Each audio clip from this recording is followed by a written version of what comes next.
I think nowadays, when you encounter some sort of an urgent situation, you know to take a deep breath, you know to use the three treasures, you'll hold to the mystic portal, and you will, exercise, use the three treasures that you normally use every day anyway, and that brings about the calmness that you need to command the situation. Yes. I'll tell you, although I don't talk about this real often, there are two things I keep in the forefront of my mind all the time. I think of it, the wordless sutra, and there's a phrase in the ritual that we do, "NAN WU Tien Yuen," that I have found to be exceptionally powerful, and I meditate on those two things day and night. They stay in the forefront of my mind almost continually. Yes. Let me repeat that for the benefit of people who didn't catch it the first time. What Bill said was a phrase from the rituals, 南无阿弥十佛天元. It's one of the most powerful phrases in the ritual, so it was no accident for Bill to have chosen that particular phrase. I also asked Master William to explain it to me so that I understood it thoroughly. Yes. Not sure this is the moment for that explanation, but it has a lot of meaning and power behind it. Indeed it does. And if anyone listening right now is interested in that, definitely in a future meeting, I will be happy to delve into that in great detail. So this is the page from the book that Bill is following every day. And the book for the rituals specifies exactly what to say. On the left-hand side, you see the Chinese. On the right-hand side, you see the translation. So toward the bottom, there's a phrase which has not been translated. So everything else has been translated in terms of meaning, but this last phrase that Bill is asking about is translated only phonetically. So this practice has an ancient origin in that the original Sanskrit is often translated phonetically directly into Chinese. So some of these terms are actually phonetically translated from Sanskrit into Chinese and now phonetically translated from Chinese into English. But that being the case, it clearly doesn't help anyone for me to just point out how the original sounds. So the phrase that Bill intuitively senses has a lot of power. It sounds like 南无阿弥十佛天元. It's not an accident that Bill feels, without knowing what it says, he feels that there is a lot of power in it, because that indeed is one of the most powerful phrases in the entire ritual. So I don't know how he's able to sense it, but he is. And there are also many other things as you walk the path of the Tao that you can't quite explain. This is probably just one of many. So as I go through and explain the meaning of that phrase, I think it will become apparent to you why there's power invested into that particular phrase. It's the idea behind a mantra. Sounds have always been the in-between, the go-between, that is, between the material world and the spiritual realm. How so? Well, we know we have music, we have sound waves. And so when music is presented to you and you listen to it, well, on the one hand, you know that sound waves is a manifestation in the physical realm. This is the physical world in which we inhabit. We have ears, we can hear the music, and that's great. On the other hand, music is more like an intangible, like a feeling, or like friendship, or like connection, like love, etc. You can't touch it. You can't hold it. So it's got attributes. It's got one foot in the physical universe and another foot in the spiritual realm. That's why it's the go-between. That's why every church that you visit on a Sunday, there's going to be the gospel, there's going to be the choir singing, there's going to be phrases that are invested with power. And that's the reason also behind the various mantras of the sacred traditions of the world. So there's a reason for that. So with this particular phrase, let me explain. So last time, we were able to go through and explain all the characters. There are 8 of them. So people who study Mandarin discover that there are many phrases that are like divisible by 2. That is, there are many phrases that come with 4 characters. These are set phrases. These are idiomatic expressions. And the way to understand them with the 4 characters is to break them down as 2 sets of 2. And then with each set of 2 characters, you can understand them individually and put it back together. And then assemble the 2 halves of the 2 characters together for the whole. That's the case here. You've got 8 characters. You can divide it into 2 halves of 4 characters each. With each half, you can further divide into 2 sets of 2 characters, and each 2 sets of 2 characters can usually be divided individually, usually, but not always. So the key is to break it down in binary fashion, 2 sets of 4, and again into 4 sets of 2. So that's exactly what we do. We would begin with the first 2 characters here. And NAN WU, the first 2 sounds, more difficult to translate because the expression is not literal. It's not literal because it was phonetically translated from the original Sanskrit. And it's got 2 meanings. And if you are used to, like in a yoga class, when people say namaste, that's connected to this. So in Chinese, if you try to figure it out with the literal meaning, you can't quite do it because nan means south, wu means none. South none, that's not going to make any sense. So the meaning are twofold. One is to save me, to ferry me, and to ferry has a very specific meaning within Buddhism. And the other is to honor, to pay respect to, same as when you say namaste, you know, I am honoring your presence in my greeting to you. By the way, for people who, for Indians, they will actually tell you that we in the West have probably invested way too much meaning into namaste. We will probably, you know, go overboard in putting in explanations like, my soul, upon encountering your soul, is honoring the connection that we have together. And the Indians will say, no, it's just hello. That's all it is. It's just a greeting, okay? No need to put all that other extra stuff into it. So here, keep in mind, we have save me, ferry me, or to honor, to pay respect to. Now let me explain. Ferry, in Mandarin, it is du. There's a character called du, and it means that you carry someone in a vessel across a body of water, to ferry that person across. So that comes from this vivid metaphor in Buddhism that life is the ocean of suffering, the sea of bitterness, meaning that all the suffering that we go through in life are the bitterness, the misery in that ocean. So the truth provided by Buddhist teachings becomes like a vessel that you can be pulled into this vessel. So you are no longer immersed in the ocean of misery, and you can then sail across the ocean of bitterness toward the opposite shore of enlightenment. That's the metaphor. So when you say in Buddhism to ferry me, that means to help me, to save me with the liberating truths from the teachings of the Buddha. So that has a very specific meaning associated with it. Okay, let's keep going. So keep those 2 meanings in mind. They're actually both in effect.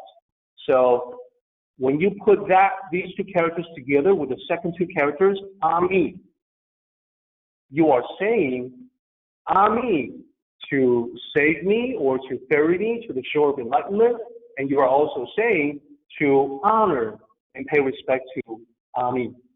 So now the key becomes, what is Ami?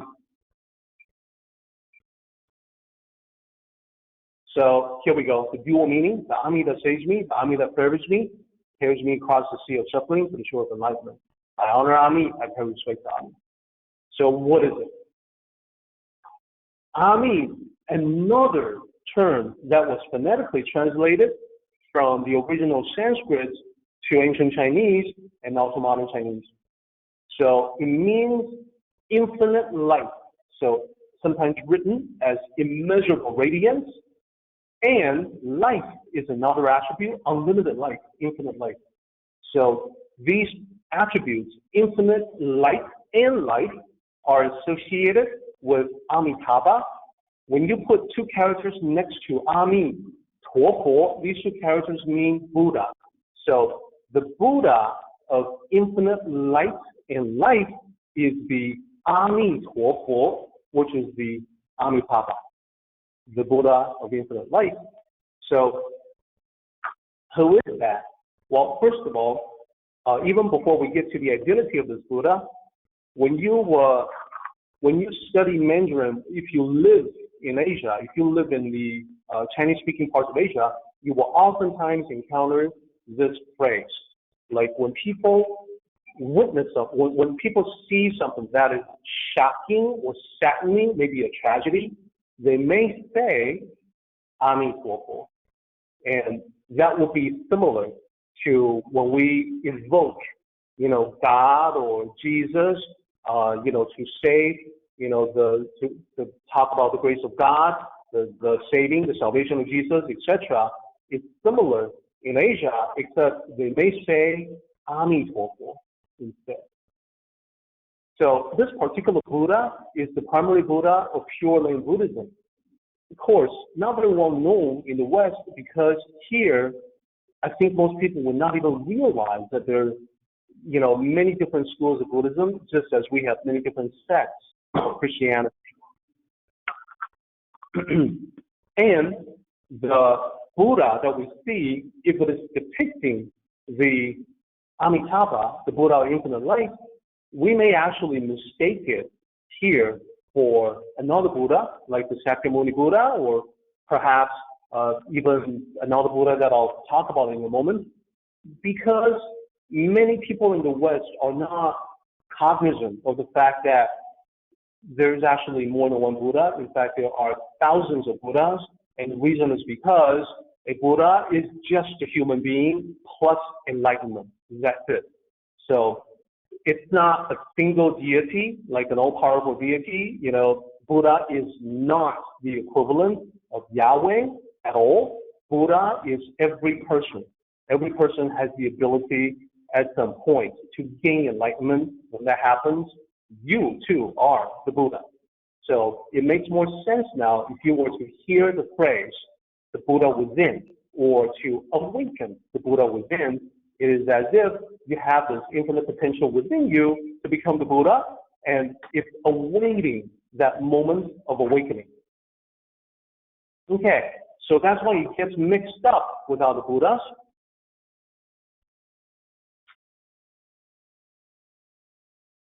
So let me back up just a little bit so I can sort of like keep track of where we are at. So, 南无阿弥十佛天元, we've now covered the first two sets of two characters. Nan Wu, remember, to save me, to carry me, to honor, to pay respect to. Ami, infinite light, infinite life. So that's what you are paying respect to. That is what is saving you from the ocean of misery. So now we're tackling the second set of four characters, 十佛天元. That begins here, 十佛天元. So that's where we're at. So, 十佛, we can break it down literally into two characters. The first character that looks like a cross here, that means 10. That's Mandarin for 10. So it's one of the easier characters to remember.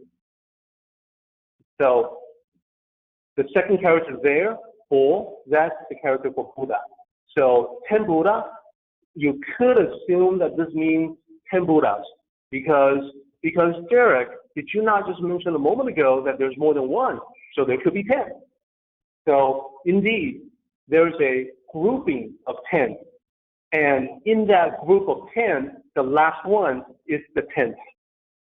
Hopefully that makes mathematical sense. So 10th Buddha, the final Buddha in the group of 10.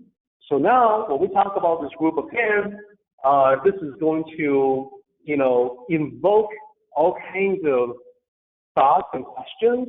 What do you mean group of 10 Buddhas? Do they each have like their own unique superpowers? Sort of like the Justice League of Buddhism, In reality, the group of 10 is composed of a group of 7 and a group of 3. Here we go. The 10 Buddhas, 7 plus 3. The 7 Buddhas, I'm going to actually skip over the details because each of the 7 Buddhas, they have their own unique names and there's attributes associated with them depending on where they descend in the world. What I find is that there are virtually no references to the 7 Buddhas and their names in Western Buddhist literature at all. So this is one of the most esoteric areas of Buddhism. And they are not the focus. So the 7 Buddhas are said to be the initial set of 7 in charge of heaven and earth meaning the universe. So this is where you get into the intersection between Buddhist philosophy and Buddhist mythology. And there's also eschatology, which means the end. When we talk about Christian eschatology, we're talking about end times, like rapture, tribulations, trials and tribulations, the Antichrist, the rise of the beast, 666, oh my goodness, Armageddon, all that good stuff. That's eschatology, the end times. There's similar ideas and thoughts, but they take on a very Eastern flavor when we talk about the group of 3. The group of 3 that are supposed to bring everything into a harmonious completion. So not exactly like the clash of good and evil, foretold in biblical prophecies, and there's actually books and movies about that. Well, here we're talking about bringing everything to the depth, the final state of harmonious completion, and that's the 3 Buddhas. Now, to say that we bring everything to a state of completion, this is certainly, stylistically, it seems like the opposite to Armageddon, the end of the world, doomsday, etc., because the 3 that bring everything to a state of completion range from Buddha in the past, from 100,000 years ago, to a Buddha in the present era from 2,500 years ago, and the Buddha to come, the Buddha in the future. So that process is not even complete yet. When will it be complete? Well, I don't know, perhaps another 100,000 years from now.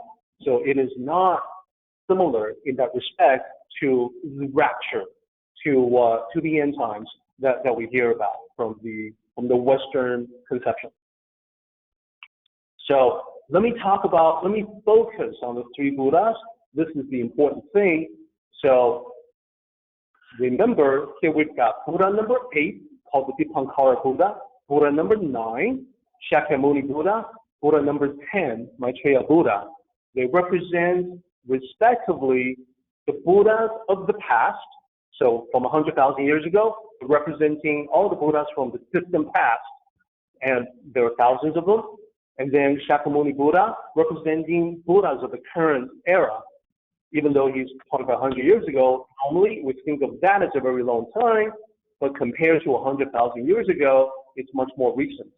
And then Maitreya Buddha, the Buddha that has yet to come, except that the Chinese believe that the Maitreya Buddha has already shown up.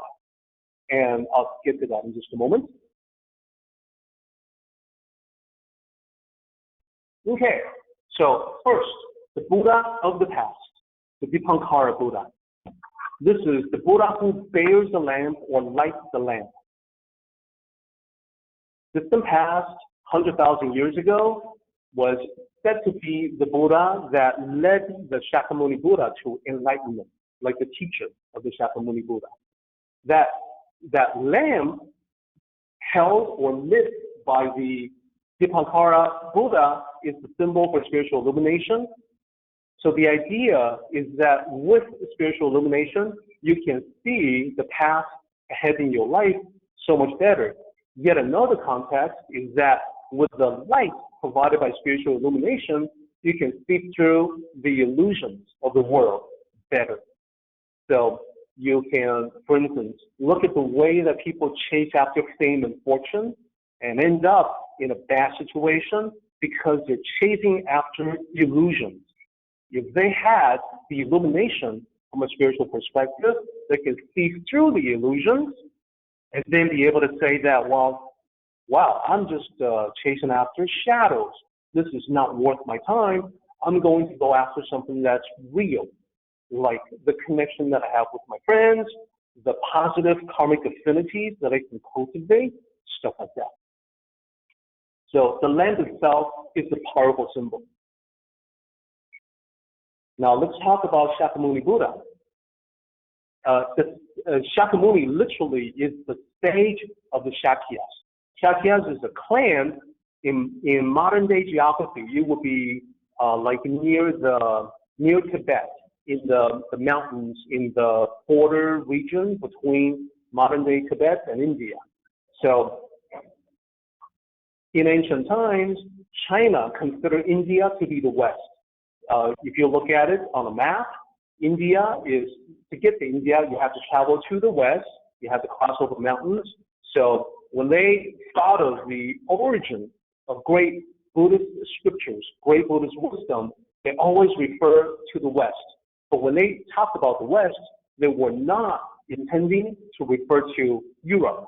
They knew very little about Europe at the time, little to no information about Europe. Beyond India, the land to the west, is Persia, ancient Persia, modern day Iran. So the Persian Empire, at the time of ancient China, when China was strong and powerful and influential, the Persian Empire was also a center of learning and science. So there are many constellations in the nighttime sky that were first discovered and named by scholars during that time, what we now today known as the golden age of the ancient Persian Empire. Okay, so the Shakyas, the clan, the prince in that clan, the young prince in that clan, an Indian man, was born into a life of privilege and luxury. And yet, he was not at peace spiritually. He was not feeling a spiritual joy. And he looked upon the opulence of the palace. And he sees only what's behind it. Like, for instance, the human body, you may have this, the beauty of youth, but you know that behind that, behind all of it is a physical vessel that will age in the course of time. It will eventually become old and decrepit. So sensing the underlying suffering of all of humanity, the prince of the Shakya clan became dissatisfied and decided to search for spiritual meaning and spiritual truth. So he embarked on a quest for that, and he eventually gained enlightenment and became the person that we know as the Buddha, the founder of Buddhism. And 2,500 years ago. So in our movies, he was actually played by Keanu Reeves, who probably does resemble the original Buddha, the Indian prince, more so than a Chinese actor would. So compared to Dipankara, Shakyamuni is part of the modern era, our current era. So remember, Buddha number 8, Buddha number 9, and now let's talk about Buddha number 10, the 10th Buddha. So past, present, now future. So the Maitreya Buddha is the Buddha who will appear in the future. So once he gets in here, well, nobody really knows. But there are already people out there today, in our world today, who says, hey, everybody, here I am. I'm the Maitreya Buddha. You can all kneel down and worship me. I am here as foretold by prophecy. Aren't I great? Okay, they probably don't say the last part, but they do definitely claim to be the Maitreya Buddha. And the reason they can get away with that is because the ETA is unknown. It's never mentioned in Buddhist prophecy. And, you probably didn't know that there was such a thing as Buddhist prophecy. You knew about Nostradamus and biblical prophecy, etc., but maybe not this one. So the idea is that there will be a great teacher of Buddhism who will come in the future to spread the teachings of Buddhism across the land. So that is the concept behind the Maitreya Buddha. So in depictions, in ancient times, the Maitreya Buddha is depicted as a kind of a normal-looking person. Nothing special about him. But for the Chinese, there's a different concept of the Maitreya Buddha. And that's because there was a historical person, a Buddhist monk called Fu Dai, from roughly 1,500 years ago. So if you compare that to the Shakyamuni Buddha, there's a difference between the two by about 1,000 years. And also difference in terms of ethnic origin, that the 2,500 years ago Shakyamuni Buddha was Indian, and this person, the cloth-back monk, is Chinese. So Fu Dai, two characters in Chinese, literally, Fu means cloth, Dai means bag. So cloth-back monk, and he looked very different from the ancient Indian prince that we see in movies, because he looks much bigger. He looks this big. He's laughing. He's always depicted as laughing, joyous, happy. And now you should probably start to make some mental connections. Oh yeah, I've seen that Buddha. Last time I went to a Chinese restaurant, or took my clothes to the Chinese laundromat, there he was. He's actually up there. So that's actually the most well-known image of a Buddha. And people usually think in the West that that's the Buddha. But actually, it's not the Buddha, it's the Maitreya. That's supposed to be the Buddha to come. So legend has it that this Fu Dai, the cloth-back man, the cloth-back monk, has many adventures across the landscape of ancient China. And when he was about to pass away, he revealed himself as the reincarnation of the Maitreya Buddha. And that he was just, taking that opportunity to check things out. Now, because of his physical attributes, big, fat, happy, jolly, he became well-liked by the Chinese, and belief in the cloth-back monk being the Maitreya became very widespread. So every business wanted to partake in the happiness representing prosperity and abundance from this particular depiction of the Maitreya Buddha.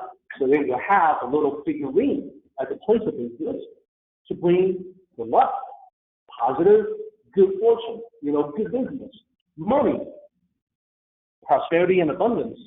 And the idea is to be cheerful, to have joy, to be tolerant, and to be generous. So this probably would go quite a ways in explaining the character of the Chinese people that you come across, especially those that run a business that are eager to please, that want to, they happen to believe that the customer is always right, and they want to give you a lot more for your dollars than you expect. So that's the idea that they believe in, that they subscribe to from the concept of the Maitreya Buddha. The belief is that if they are generous to everybody, the world, the universe, the society, the community, everything else will be generous to them in turn. And for the vast majority of these, hardworking Chinese immigrants, that actually worked out really well. And that results in the image of the Maitreya becoming probably the most well-known in the world today. Unfortunately, a misconception, he's not actually the original Buddha. So probably the most well-known Buddha in the West, many Westerners erroneously assume him to be the historical Buddha. But this Maitreya Buddha, the Buddhist monk, is a historical person as well. That just like the Buddha, the original Buddha, the Indian prince from 2,500 years ago, this is a person who actually walked the earth. This is a depiction of the Maitreya Buddha. Let me draw everyone's attention to the people down below so you can get a scale of things. So this is from mainland China, and this is in the Yunnan province. Yunnan province, two characters. Yun means cloud, Nan means south. Yunnan province is to the southwest of China. So if you look at this, you might say, oh, this statue of the Maitreya Buddha, this giant Maitreya Buddha is in Mile City. And this is when I will say, no, that's actually not Mile. It looks like Mile. It's spelled exactly like Mile, but it's not Mile. This is the actual name of the city, but it's actually Mile City. What? Why is it written like that? Well, Mile is the Chinese characters for Maitreya. It's written that way as an artifact of the Romanization system that's in widespread use, the Pinyin system. I have mentioned many times before that the Pinyin system is flawed. This is one of the flaws. So anyhow, this is the statue that is there. I wanted to present this to underscore the fact that that particular Buddha, that depiction, the laughing Buddha, the happy Buddha, the portly Buddha representing prosperity and abundance, that's woven into the fabric of Chinese culture. It's like part of life. People take it for granted.